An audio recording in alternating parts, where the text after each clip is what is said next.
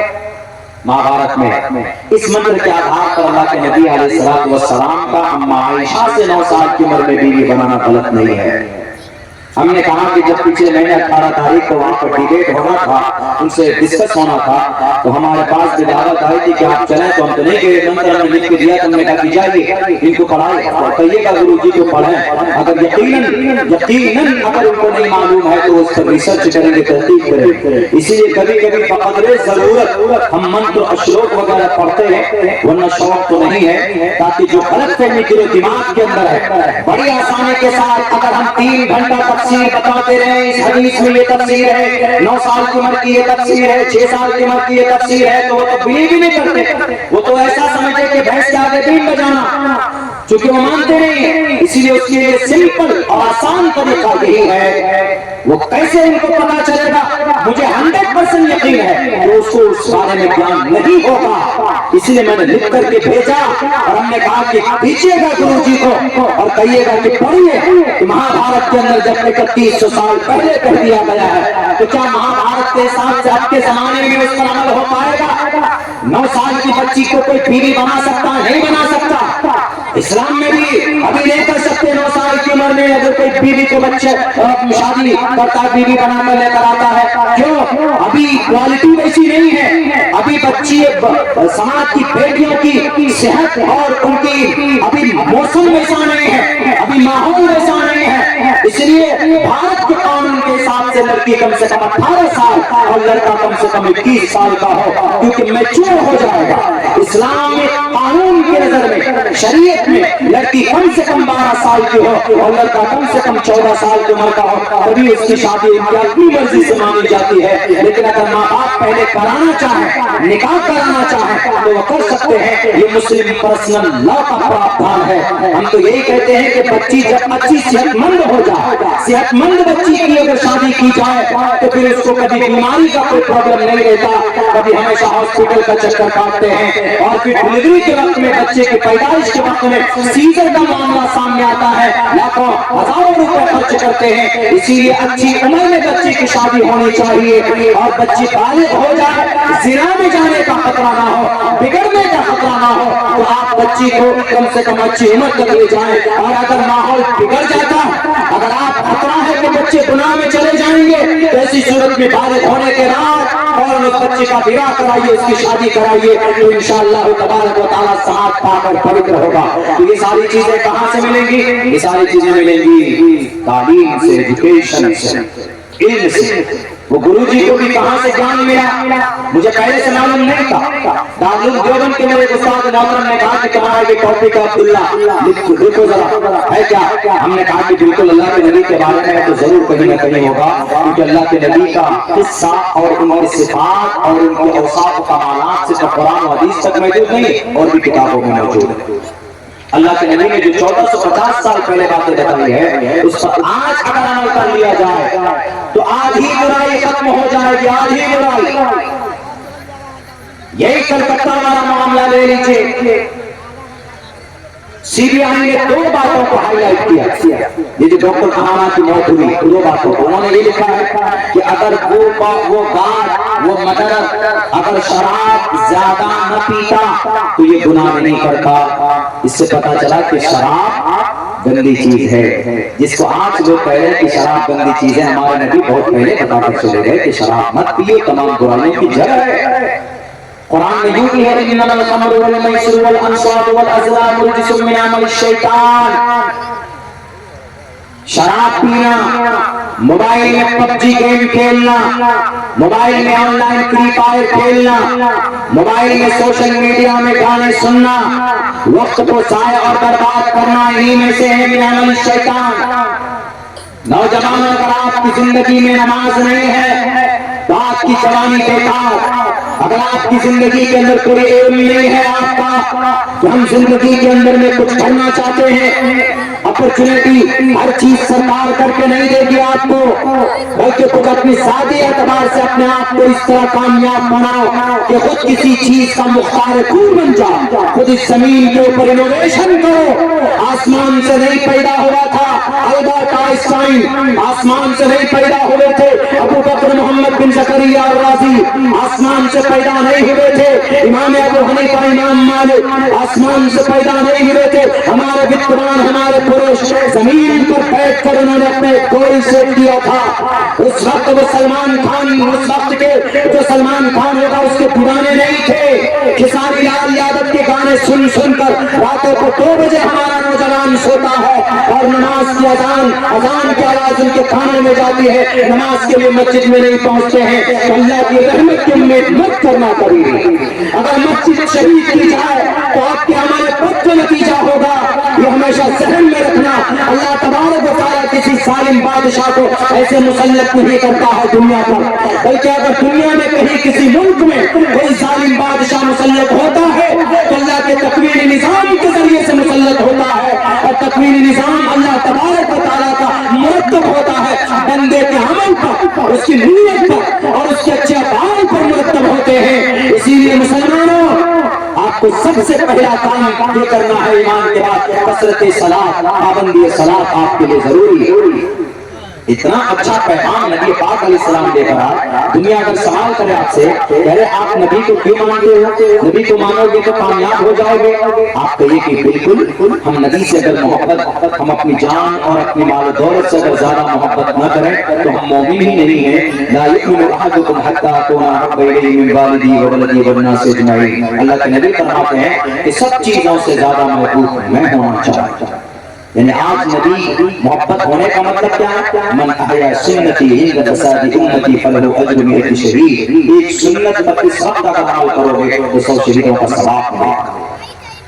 اللہ کے نبی کا حکم صرف ثواب حاصل کرنے کے لیے نہیں بلکہ برائی سے خاتمے کے لیے اپائے بھی۔ جیسے یہی چیز دیکھ لیجیے، ڈاکٹر اہانا والا معاملہ دیکھ لیجیے، آپ کو بات سمجھ میں آ جائے گی۔ ڈاکٹر اہانا کو جو اس ایک آدمی 5 مرتبہ اس کا بلاکار کرتا ہے، بتائیے ایک آدمی 5 مرتبہ، اور صرف بلاکار پر اکتفا نہیں کرتا بلکہ اس کی ریڑھ کی ہڈی توڑ دیتا اور اس زور سے اس کو گھوسا میں تھپڑ مارتا ہے تو اس کا جو چشمہ ہے، اس کا جو شیشہ ہے وہ آنکھ میں گھستا ہے اور پوری آنکھ اس کی ختم ہو جاتی ہے اور اس کی کلائی توڑ دی گئی۔ میرے بھائیوں، یہ عام آدمی کر سکتا ہے؟ بالکل نہیں کر سکتا۔ جب تک آدمی اس میں شراب نہیں پی، ایک نہیں، ہر دن 1 یا 2 پیک پیتا تھا، 1 یا 2 بوتل پیتا تھا، اس دن تو اس وقت میں 5 بوتل شراب پی اس نے، ظالم نے، تب جا کر اس نے اس واردات کو انجام دیا۔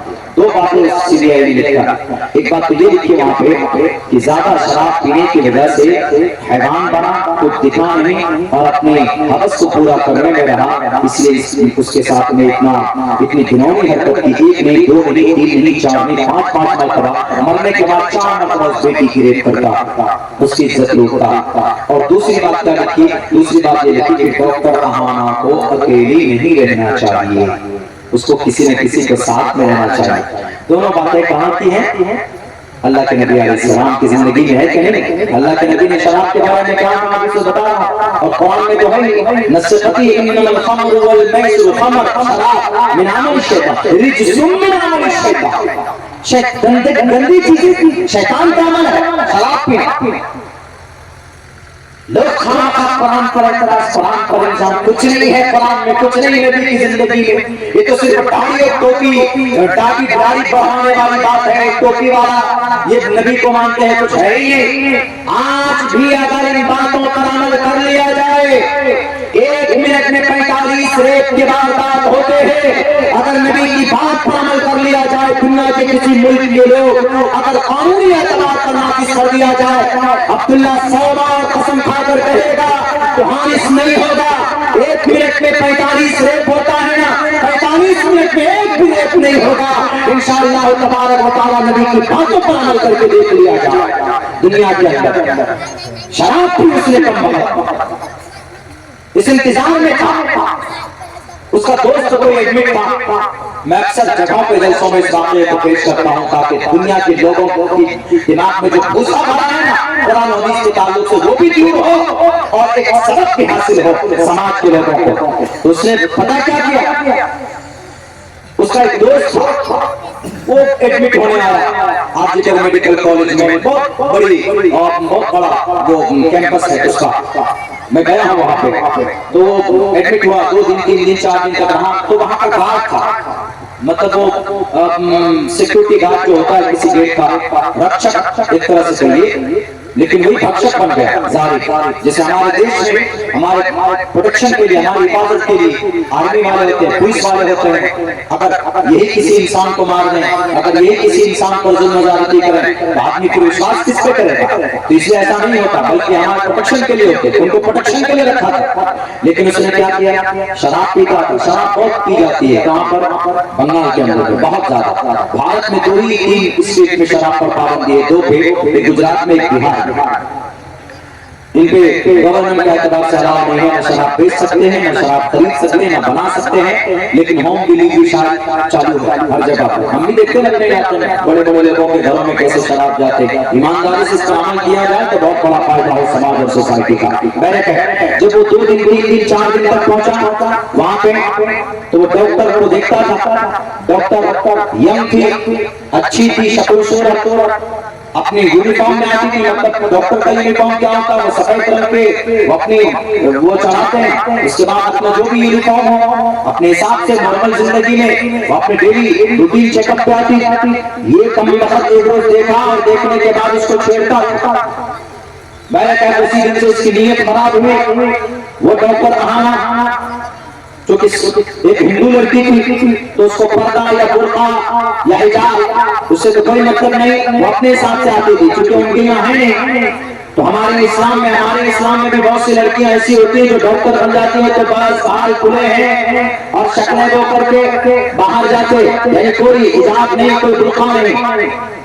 تو وہ ڈاکٹر اہانا ویسی ڈیلی آتی تھی، اس کو دیکھ کر اس کی نیت خراب ہوئی۔ اسی دن سے وہ یہ انتظار کرنے لگا کہ مجھے کیسے اس ڈاکٹر کے ساتھ میں سمبند بنانا۔ میں نے کہا 1 دن 2 دن 3 دن گزرنے کے بعد جب ایک رات وہ وہاں پہ تھا، رات کو شاید 12 یا 1 بجے اپنے دوست پیشنٹ کے پاس جو اس کا دوست تھا تو ڈاکٹر کے پاس فون آتا، اس کی ماں کا یہ آپ کا ماں باپ کی اکلوتی اولاد کی بچی ڈاکٹر اہانا، ڈاکٹر بڑی ڈاکٹر بننے والی تھی، وہ ابھی پریکٹس میں تھی۔ تو اس کا فون آیا، ماں نے کہا کہ بیٹی گھر کب آؤ گی؟ اس نے کہا کہ امی آپ لوگ کھانا کھا کے سو جائیں، ہم دیر سے آئیں، اس لیے کہ ہماری نائٹ شفٹ ہے، پوری رات ہم کو یہیں پر رکنا ہوگا، آپ لوگ فکر نہ کریں، یہاں پر ہمارے دوست لوگ بھی ہمارے سہیلی ہے اور ہمارے نرس لوگ ہیں، آپ لوگ آرام کیجیے، ہم صبح کو آئیں گے یا پھر نائٹ شفٹ مکمل جب ہوگا تب آئیں گے۔ یہ سننا تھا، وہ شرابی وہیں بیٹھا تھا، وہ گیا فوراً 3 بوتل اور چڑھاتا اپنی کیبن میں، اور 3 بوتل چڑھا کر جب وہ مکمل طور پر انسان سے حیوان بن گیا، جب وہ انسان سے ظالم بن گیا، جب وہ پورا درندہ بن گیا، آ کر بیٹھ جاتا ہے کرسی لگا کر۔ ڈاکٹر اہانا کب نکلتی ہے رات کو 12 1 یا 2 بجے وہ اپنی ڈیوٹی کر کے نکل کر اپنے دوستوں کے ساتھ بیٹھ کر کھانا کھاتی ہے۔ کھانا کھانے کے بعد اس ڈاکٹر نے سوچا کہ ہمیں آرام کرنا چاہیے، برات بہت ہو گئی، وہ اپنے ایک روم میں چلی جاتی ہے، کانفرنس ہال میں جاتی، اس کانفرنس ہال میں جاتی رہنے کے لیے کوئی بندوبست نہیں، کانفرنس ہال اس ہال میں گئی اور وہاں پر جا کر لیٹ گئی۔ یہ ظالم، یہ حیوان، یہ درندہ اس کے پیچھے پیچھے جاتا